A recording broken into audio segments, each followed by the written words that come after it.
Mission UPTET 2026। आज हम लोग सीडीपी की थ्योरी क्लास देखेंगे, बाल विकास की अवस्थाएं और इनमें होने वाले बहुत सारे परिवर्तन, विशेषताएं, इनको बहुत डीप तरीके से क्लियर करते हुए चलेंगे। चलिए, विकास की अवस्थाएं कौन कौन सी मानी जाती हैं? तो विकास की अवस्थाएं शिशुवावस्था, जन्म से 5 या 6 वर्ष तक, बाल्यावस्था 6 से 12 वर्ष तक, किशोरावस्था 12 से 18 या 19 वर्ष तक, पूर्व किशोरावस्था 12 से 16, उत्तर किशोरावस्था 17 से 19, प्रौढ़ावस्था 19 वर्ष के बाद। इसके बाद जो हमारी नेक्स्ट क्लास होगी उसमें प्रीवियस ईयर में विकास की अवस्थाओं से या बाल विकास से जो प्रश्न बने हैं, आज की हमारी थ्योरी पूरी उसी पे बेस्ड होगी कि जो प्रीवियस ईयर में बने हुए सारे बहुत सारे ऐसे प्रश्न हैं जो इसी टॉपिक से बने हैं, तो उनको पूरा क्लियर किया जाए और 5 से 6 नंबर कंफर्म किए जाएं। तो आप लोग जब कल प्रैक्टिस सेट देखेंगे और ये चेक करेंगे कि ये प्रीवियस ईयर में यहाँ से कितना सारा कंटेंट पूछा गया है, यूपी टेट में भी, सी टेट में भी। चलिए, ये हरलाक महोदय के अनुसार वर्गीकरण है, जिसको सटीक और सामान्य सही वर्गीकरण माना जाता है। गर्भावस्था, गर्भाधान से जन्म तक, शैशवावस्था जन्म से 2 सप्ताह तक, बचपनावस्था तीसरे सप्ताह से 2 वर्ष तक, पूर्व बाल्यावस्था 3 वर्ष से 6 वर्ष तक, उत्तर बाल्यावस्था 7 वर्ष से 12 वर्ष तक, वय संधि 12 वर्ष से 14 वर्ष, पूर्व किशोरावस्था 13 या 14 से 17 वर्ष तक, उत्तर किशोरावस्था 18 से 21 वर्ष तक, प्रौढ़ावस्था 21 से 40 वर्ष तक, मध्यावस्था 41 से 60 वर्ष तक, वृद्धावस्था 60 वर्ष के बाद। अब शैशवावस्था की परिभाषाएं बहुत बार एग्जाम में पूछी गई। वो परिभाषाएं बालक के जन्म के उपरांत प्रारंभिक अवस्था को शैशवावस्था कहते हैं, जो भविष्य के जीवन का आधार होता है। और शैशवावस्था का सबसे सटीक जो है वो 0 से 2 साल का समय माना जाता है। बैलेंटाइन की परिभाषा क्या है? ये बहुत बार एग्जाम में पूछी गई है। शैशवावस्था सीखने का आदर्श काल है। इसको ऐसे भी पूछा जाता है, सीखने का आदर्श काल शैशवावस्था को किसने कहा है? तो सही आंसर क्या हो जाएगा? बैलेंटाइन ने कहा है। बालक को जो कुछ बनना होता है प्रारंभ के 4-5 वर्षों में बन जाता है। शैशवावस्था के विषय में ये किसका कथन है? तो ये फ्रायड महोदय का कथन हो जाएगा। जीवन के प्रथम वर्ष में बालक अपने भावी जीवन का शिलान्यास करता है। तो ये किसके अनुसार है? ये स्टेंग के अनुसार परिभाषा है।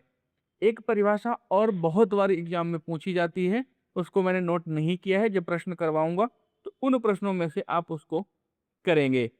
परिभाषा क्या है? 20वीं शताब्दी को बालक की शताब्दी कहा जाता है। और ये किसने कहा है? ये क्रो एंड क्रो महोदय की परिभाषा है। ये 2 से 3 बार एग्जाम में पूछी गई है। फिर से एक बार सुन लीजिए। 20वीं शताब्दी को बालक की शताब्दी कहा जाता है। किसने? क्रो एंड क्रो महोदय ने। ये पूछी गई है, 2 से 3 बार पूछी गई है यूपी टेट और सी टेट में। शैशवावस्था के अन्य नाम क्या क्या हैं? तो सीखने का आदर्श काल किसको कहा जाता है? शैशवावस्था को कहा जाता है। अतार्किक चिंतन की अवस्था शैशवावस्था का अन्य नाम है ये। भावी जीवन की आधारशिला शैशवावस्था। तीव्र विकास की अवस्था शैशवावस्था। कल्पनालोक विचरण काल, जैसे लाठी का घोड़ा बना दिया, ये सब किसका? शैशवावस्था। खिलौने की अवस्था, सीखने का आदर्श काल, विद्यालय, पूर्व आयु, किसके हैं सभी नामे? शैशवावस्था के अन्य नाम हैं। आप इनके स्क्रीनशॉट भी ले सकते हैं और इनको नोट डाउन भी कर सकते हैं, अपने नोट्स खुद क्रिएट कर सकते हैं। शारीरिक विकास, यहाँ से बहुत बार प्रश्न बनते हैं। शैशवावस्था में जन्म के समय जो शिशु का भार होता है कितना होता है? 6 से 8 पाउंड भार होता है। लंबाई, जन्म के समय औसत लंबाई 20 इंच होती है। और जो बालक होते हैं, लड़के होते हैं, लड़कियों से आधा इंच बड़े माने जाते हैं जन्म के समय के। क्या होता है कि जो बालक होते हैं बालिकाओं से आधा इंच बड़े होते हैं। हड्डियां, नवजात शिशु में हड्डियों की संख्या कितनी होती है? 270 होती है। दांत लगभग 7वें महीने से दांत निकलना शुरू होते हैं। 1 वर्ष की आयु तक इनकी संख्या 8 हो जाती है। मस्तिष्क, जन्म के समय मस्तिष्क का भार 350 ग्राम 350 ग्राम होता है, जो 6 वर्ष तक 1260 ग्राम हो जाता है। गर्भावस्था कितने समय की मानी जाती है? तो 9 महीने का समय माना जाता है या 280 दिन तक मानी जाती है। आगे देखिए, इसमें विशेषताएं क्या क्या होती हैं इसकी, यहाँ से बहुत बार प्रश्न बनता है। शारीरिक विकास में तीव्रता, प्रथम 3 वर्षों में लंबाई और भार बहुत तेजी से बढ़ता है। मानसिक क्रियाओं में तीव्रता, ध्यान, स्मृति, कल्पना और संवेदना का विकास तेजी से होता है। इस अवस्था में सीखने की प्रक्रिया कैसी होती है? बहुत तीव्र होती है। शिशु अपनी शारीरिक और भावनात्मक आवश्यकताओं के लिए परिवार पर निर्भर रहता है।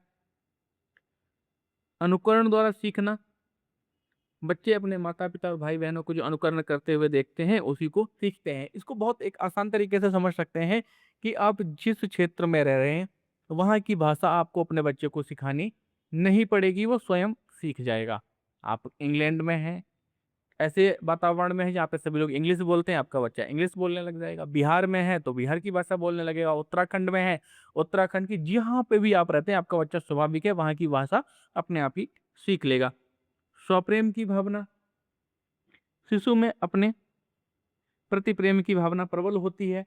जैसे जो बच्चा होता है, अगर उसके माँ बाप किसी दूसरे बच्चे को गोदी ले लेते हैं तो वो रोने लगता है। उसे एकदम क्या है कि ऐसा चाहिए कि जो प्रेम है अपने प्रेम से ही उसको मतलब होता है, उसको किसी और से कोई लेना देना नहीं है। उसके जो माँ बाप हैं वो सिर्फ उसके लिए हैं, उसके अलावा किसी के लिए वो नहीं है। नैतिक भावना का अभाव, शिशु को सही गलत या अच्छे बुरे का ज्ञान नहीं होता है। चलिए आगे देखिए और पॉइंट को। बाल्यावस्था, यह अवस्था 6 वर्ष से 12 वर्ष तक मानी जाती है और इसे बालक के व्यक्तित्व के निर्माण की अवस्था कहा जाता है। पूर्व बाल्यावस्था बहुत बार पूछा जाता है, 6 से 9 वर्ष, और उत्तर बाल्यावस्था 9 से 12 वर्ष की अवस्था को माना जाता है। बाल्यावस्था की जो प्रमुख परिभाषाएं हैं जो एग्जाम में पूछी गई हैं। बाल्यावस्था को ये बहुत बार पूछा जाता है, जीवन का अनोखा काल किसने कहा है? तो कोल एवं प्रश्न ने कहा है।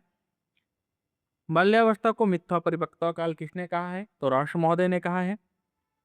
बाल्यावस्था को प्रतिद्वंदता की अवस्था किसने कहा है? किल पैट्रिक महोदय ने कहा है। ये परिभाषाएं आप नोट करके रखेंगे। बाल्यावस्था के और क्या क्या नाम है, यहाँ से प्रश्न बनते हैं। 1 से 2 प्रश्न आपको सिर्फ एक इसी स्लाइड से मिल जाएंगे, आप इनको याद करके रखिए। प्रारंभिक विद्यालय की आयु, बाल्यावस्था को, ये सभी बाल्यावस्था के उपनाम हैं। स्फूर्ति की अवस्था, गंदी अवस्था, जीवन का अनोखा काल, टोली या समूह की अवस्था, मूर्त चिंतन की अवस्था, तार्किक चिंतन की अवस्था, खेल की अवस्था, निर्माणकारी अवस्था, ये सब किसको कहा जाता है? बाल्यावस्था को कहा जाता है। बहुत बार पूछा जाता है जीवन का अनोखा काल किस अवस्था को कहा जाता है? बाल्यावस्था को। गंदी अवस्था किस अवस्था को कहा जाता है? तो बाल्यावस्था को। चलिए इनसे कुछ चीजें जुड़ी हुई हैं उनको देखें। प्रमुख विशेषताएं। मूर्त संक्रियात्मक अवस्था, छात्र केवल उन्हीं वस्तुओं के बारे में चिंतन करते हैं जिन्हें वे अपनी आंखों के सामने देखते हैं, उनको क्या कहते हैं? मूर्त संक्रियात्मक अवस्था कहते हैं। खेल अवस्था, इस अवस्था में बालक का मन बहुत चंचल और सक्रिय होता है। लगभग 90% बालक खेल में अपनी रुचि प्रकट करते हैं। इसीलिए जो नई शिक्षा नीति वो क्या कहती है? खेल खेल के माध्यम से ही बच्चों को पढ़ाओ। निर्माणकारी अवस्था, छात्र अपने व्यक्तित्व का और चरित्र का निर्माण करते हैं। सामुदायिक अवस्था, बालक समूह में रहना पसंद करते हैं और अकेले रहना असहज महसूस करते हैं। और भी कुछ विशेषताएं हैं। यहाँ से प्रश्न सीटेट में भी बहुत बनते हैं। आप देखते हैं सीटेट में जो थ्योरियां होती हैं, इतनी लंबी चौड़े जो प्रश्न होते हैं वो सब इन्हीं पे आधारित होते हैं। तो आप इनको पॉइंट को क्लियर कर लेंगे तो आपके 4 से 5 नंबर कहीं नहीं जाएंगे सिर्फ आज एक वीडियो से। संवेदनशीलता, बालक किसी कार्य को करने हेतु अधिक उत्तेजित और विश्वसनीय होते हैं। चिंतन, बालक चिंतनशील हो जाते हैं और सही गलत की पहचान करने लगते हैं। उचित मार्गदर्शन न मिलने पर वे गलत दिशा में भी जा सकते हैं। किशोरावस्था सबसे खतरनाक अवस्था जिसको माना गया है, क्योंकि इस अवस्था में जो शारीरिक विकास होता है वो अपने लगभग चरम पर होता है, मानसिक विकास अपने चरम पर होता है। तो शरीर में जो परिवर्तन होते हैं इससे क्या हो जाता है, ये एक अनोखा काल। इसको स्टेनले हॉल की जो परिभाषा है, दबाव, तनाव, तूफान एवं संघर्ष की अवस्था, बहुत बार पूछी गई है। तो जो किशोरावस्था के लिए एडोलसेंस शब्द है, ये भी बहुत बार पूछा गया है, कहाँ से बना, किस भाषा का है। तो एडोलसेंस शब्द लैटिन भाषा के एडोल स्क्वायर से बना है, जिसका अर्थ है परिपक्वता की ओर बढ़ना। किशोरावस्था की प्रमुख परिभाषाएं, यह बचपन और वयस्कता के बीच की अवस्था है विश्व स्वास्थ्य संगठन के अनुसार। स्टेनले हॉल की ये परिभाषा बहुत बार पूछी गई, इसको आप याद करके रखेंगे। किशोरावस्था प्रबल दबाव, तनाव, तूफान एवं संघर्ष की अवस्था है। ये किसकी हो जाएगी, स्टेनले हॉल की परिभाषा हो जाएगी। क्रो एंड क्रो की क्या है, किशोर ही वर्तमान की शक्ति और भावी आशा को प्रस्तुत करते हैं। रास के क्या है परिभाषा, किशोरावस्था शैशवावस्था की पुनरावृत्ति है। क्यों ऐसा क्यों कहा है, क्योंकि शैशवावस्था में क्या होता है, शारीरिक विकास बहुत तेज गति से होता है और किशोरावस्था में भी फिर बहुत तेज गति से विकास होने लग जाता है। किशोरावस्था की विशेषताएं क्या क्या है, शारीरिक विकास, किशोरों में दाढ़ी मूंछ का आना, किशोरियों में प्रथम मासिक स्राव का होना इस अवस्था के लक्षण है। कल्पना की बहुलता, किशोरों के मस्तिष्क में दिवा स्वप्न देखने की प्रवृत्ति बढ़ जाती है। दिवा स्वप्न मतलब बैठे बैठे खुली आंखों से देख रहे हैं कि मैं आर्मी का कैप्टन हूं। संवेगों में अस्थिरता, संवेग बहुत प्रबल होते हैं जिससे किशोर कभी कभी बहुत उत्साहित तो कभी कभी बहुत उदासीन हो जाते हैं। स्वतंत्रता की भावना, आज की थ्योरी क्लास से आप 4 से 5 नंबर लेकर के ही जाएंगे। आप कल इसका जब प्रैक्टिस सेट देखेंगे तब आपको पता चलेगा कि ये कितना महत्वपूर्ण पॉइंट है। फिर आप दोबारा से आकर के इसको देखेंगे और प्रश्नों को ढूंढेंगे।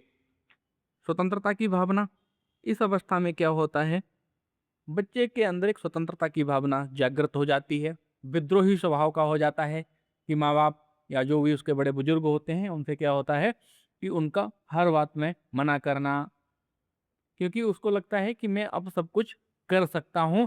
तो उसमें स्वतंत्रता की भावना प्रबल हो जाती है। काम भावना में परिपक्वता, समूह के प्रति समर्पण, काम भावना के प्रति परिपक्वता, विषम लिंगी के प्रति आकर्षण चरम पर हो जाता है। समूह के प्रति समर्पण, जो उनका ग्रुप होता है, उनका फ्रेंड सर्किल होता है, उसको वो छोड़ने से घबराते हैं या नहीं छोड़ पाते हैं। उनको उसमें भी उनके 2 से 3 ऐसे जो होते हैं जो परम मित्र होते हैं, घनिष्ठ मित्र होते हैं। ग्रुप भले ही 15-16 का हो, जिनसे वो अपनी सभी बातें शेयर करते हैं, यहाँ तक कि अपने माँ बाप से भी उनके विरुद्ध लड़ जाते हैं। ये समूह के प्रति उनका समर्पण किशोरावस्था में चरम पर होता है। रुचियों में परिवर्तन, किशोरावस्था में जो रुचियां होती हैं उनमें परिवर्तन होने लगता है, उनको वास्तविकता से अनुभव होने लग जाता है। समाज सेवा की भावना, किशोरावस्था में समाज सेवा की भावना भी प्रबल होती है। धार्मिक एवं नैतिक भावनाओं का उदय, प्रारंभ में धार्मिक एवं धार्मिकता में क्या होता है कि जिज्ञासु होता है, हर चीज को जानना चाहता है, लेकिन अंत में क्या होता है, धार्मिक एवं नैतिक भावनाओं का उदय होता है। वो धार्मिक कार्यों में बढ़ चढ़ करके भाग लेने लग जाता है। किशोरावस्था के अन्य नाम यहाँ से बहुत बार प्रश्न बने हैं, टीनेज, स्वर्णकाल, विरोध की अवस्था, सबसे कठिन काल, उलझन की अवस्था, समूह भक्ति की अवस्था, अमूर्त चिंतन की अवस्था, संघर्ष और तूफान की अवस्था, संवेगात्मक परिवर्तन की अवस्था, अपराध प्रवृत्ति के विकास की नाजुक अवस्था। शेषवावस्था में एक पॉइंट बहुत ही आप अगर देखना चाहेंगे किसी से ऐड करके, तो बच्चों की जो कल्पना शक्ति शेषवावस्था में इतनी प्रबल हो जाती है कि शक्तिमान जो नाटक आता था, बच्चे शक्तिमान बनने के लिए अपने आप को नायक दिखाने के लिए क्या करते थे, घूमते थे और बच्चे नीचे गिरते थे। इसकी वजह से क्या हुआ था, शक्तिमान नाटक को आखिर में बंद करना पड़ा था। क्योंकि ये किस वजह से हो रहा था, शेषवावस्था में जो बच्चे होते हैं उसमें ये प्रॉब्लम होती है। चलिए आज के सेशन को यहीं समाप्त करेंगे। आप इनको विशेष तौर पे याद रखेंगे, बाल्यावस्था, शेषवावस्था, किशोरावस्था के अन्य क्या-क्या नाम हैं, इनकी परिभाषाएँ क्या-क्या हैं और इनकी विशेषताएँ क्या-क्या हैं, इनको आप याद रखेंगे, 4 से 5 नंबर आपके क्लियर हो जाएँगे। कल हम इससे संबंधित प्रैक्टिस सेट सॉल्व करेंगे, तो सभी लोग शाम को 6 बजे जुड़ जाइए। जय हिंद, जय भारत।